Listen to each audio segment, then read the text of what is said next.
Сергей Гапликов сегодня поблагодарил активистов Коми Войтер за конструктивный диалог. На Сыктывкарской конференции прозвучали новые предложения по сохранению и развитию родного языка. И в этом вопросе глава именно общественников назвал главной движущей силой в сложных национальных вопросах.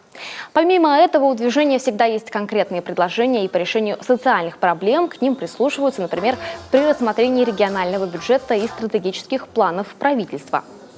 Была одна дорога, которая не дает покоя сегодня, это Сыктывкар-Нарьян-Мар.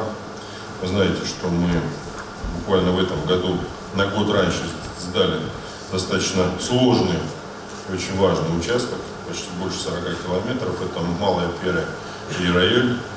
И для нас это очень важно, потому что работа продолжается. Мы ведем работу с федеральным центром. Я думаю, что в следующем году, через год, больше 100 километров этой дороги в новом дорожном полотне уже появится для наших автолюбителей. В 2018-м сыктывкарское представительство Коми Войтер подключится к празднованию 130-летнего юбилея Виктора Савина.